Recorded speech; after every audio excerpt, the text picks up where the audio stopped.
All right, it is an emergency Bercich breakdown because of the trade the Minnesota Vikings just pulled off. Peter Bercich, Vikings analyst, joining us now. Harrison Phillips, who never missed a game his entire time here with the Vikings, shipped off to the New York Jets for a pair of draft picks, sixth rounders, the upcoming draft, and then the year after that. Vikings send a seventh rounder back the other way. But the big thing is, it looks like, is that they're moving money off the books. They will pay half his salary this year, but then the Jets are responsible for his entire salary next year, which I believe is in excess of $7 million the following season. So when you first heard the news, how did it hit you, Pete? I wasn't too surprised. I mean, we haven't seen a whole lot of Harrison Phillips in the preseason so far. Even in the combined practices, he wasn't out there a ton.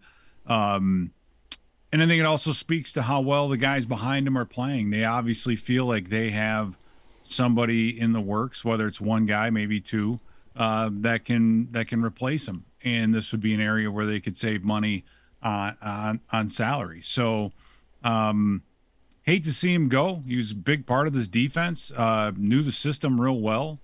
And, you know, he's kind of a leader out there, right? There's a lot the defensive line is responsible for as far as checks and adjustments and things like that. And he was always the guy to tie all that together. And he played quite a bit last year, probably more than they wanted to. And he wore down, I think, a little bit toward the end of the season. Yeah, and I mean, you're right. He was voted one of the team captains, but basically half the roster is a team captain with KOC. There's a lot of C's in that locker room these days. But still, he was a guy that, you know, came here, did his role. He wasn't a starter when he left Buffalo and came in here and started from day one. And the durability factor, I think, is something you can't overlook, whether he was, you know, graded out as the best of his position in the NFL. But to be there every single down, to be there every single game, I think is something that, you know, when you go to replace with a younger guy, is that something, the durability that you look at with younger players? Because all of a sudden they realize that, you know, it takes a toll out of you to be out there all those snaps.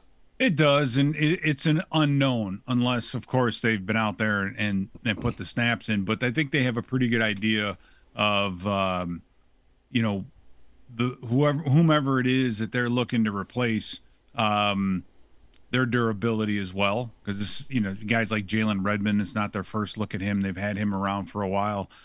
So, yeah, you mean you can also replace by committee, right? Tyrion Ingram's Dawkins, Levi Drake Rodriguez, although I know he's a little nicked up right now. Taki Taimani. There's a number of names that you could throw into this mix as a possibility. We knew that going into training camp that this defensive meeting room was going to be pretty competitive.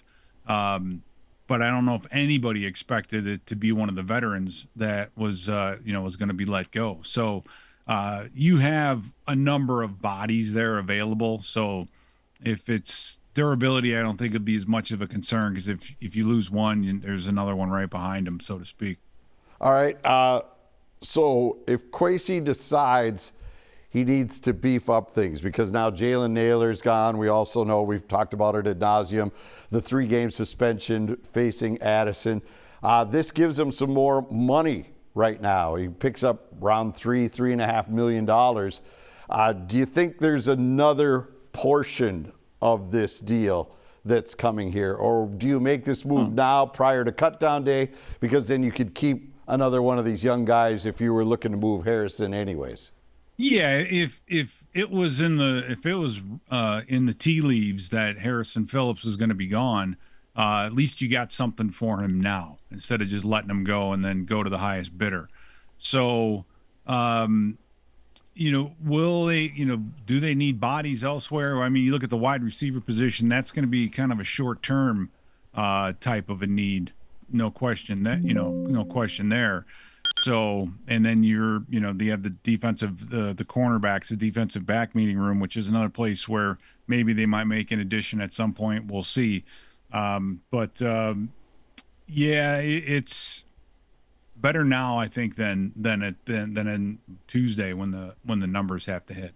Right, and you look at the positions, and you're right. I think maybe with Akuda perhaps struggling a bit, that may be something that's a long-term issue if Jeff doesn't figure it out, where they may go grab somebody versus just a wide receiver, because you said it's only a short window that they could be thin at that position with the 3-game suspension.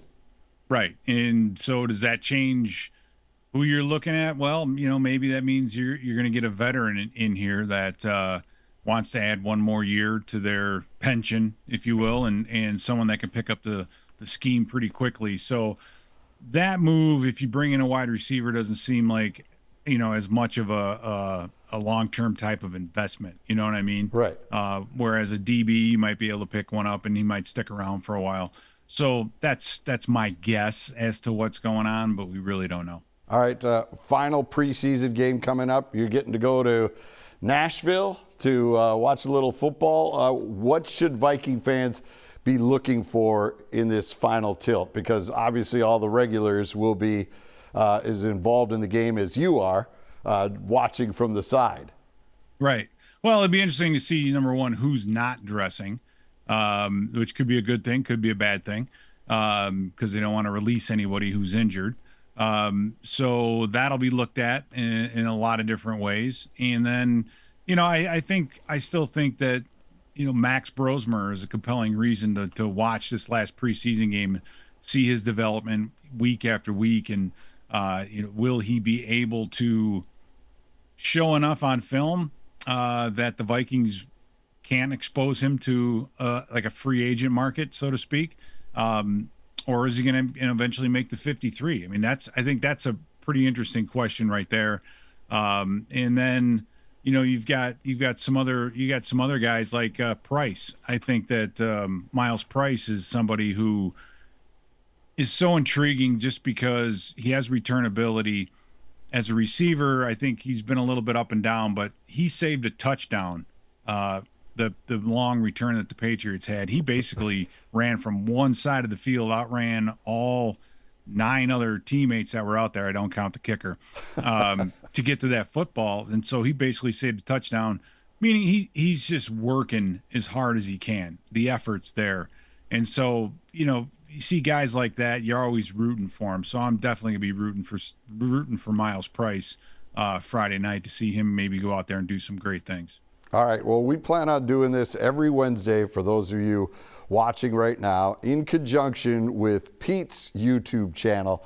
It's right back over here. See it? It's queued up, waiting for you right here. How Max Brosmer just put the NFL on notice. Now, that's something that a lot of people are very curious about, and it's the eye in the sky. That's the YouTube channel. Go to Pete's thing. And Pete, you take the video and break it down. You get the coach's video, so it's stuff you don't see on television. And give us a hint or a little preview of what popped out to you when you were watching Max, when you did this breakdown. Just after the first game, when we saw him go out there and operate the offense and do a good job, we were hoping to see a little bit more down the field with him in the passing game.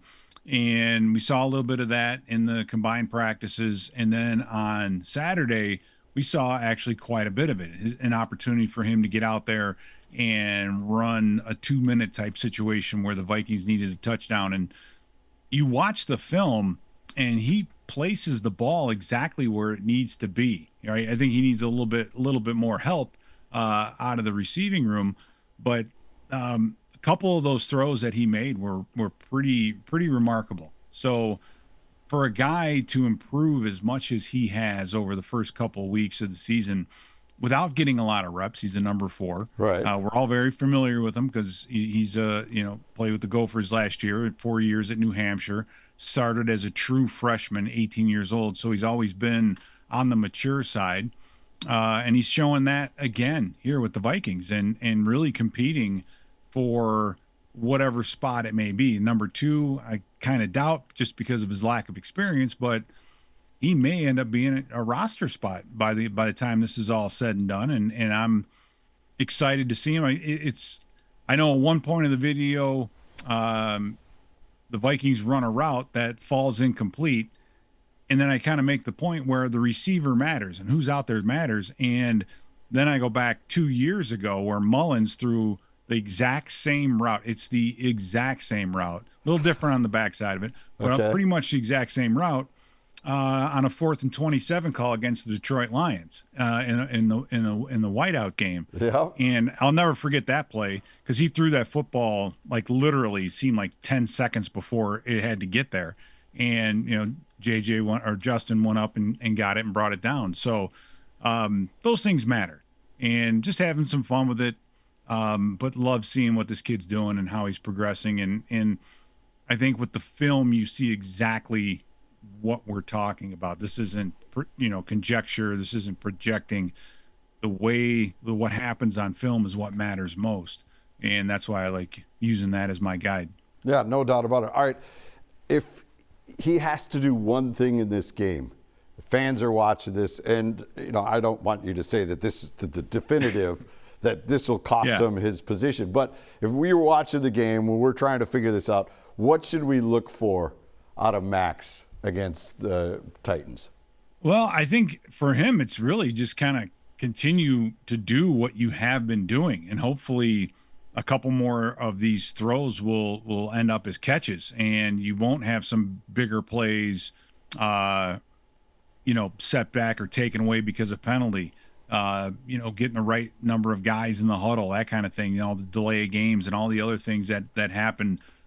So just run the ship smoothly, be in command, and continue to do what you have been doing. I mean, the more throws he can make down the field, I think are going to be huge for him, because the concepts that Kevin O'Connell likes to run, they're more down the field. This isn't a 3-step plant and throw type of an offense. This is vertical. This is getting down the field, and if he can continue to deliver the football down the field like he has, accurately and on time and getting the proper reads, then he's going to prove more and more that he's a fit for this style of offense. All right. He is the analyst, Pete Bercich. This has been the Bercich Breakdown. Now, here's what you do. You go click on this. How Max Brosmer put the NFL on notice. Eye in the Sky podcast. Mr. Bercich does a great job. We will talk to you on Friday. We'll listen, and we'll see what happens. Thank you, Peter. Talk Sunday. Sunday at the latest. Perfect.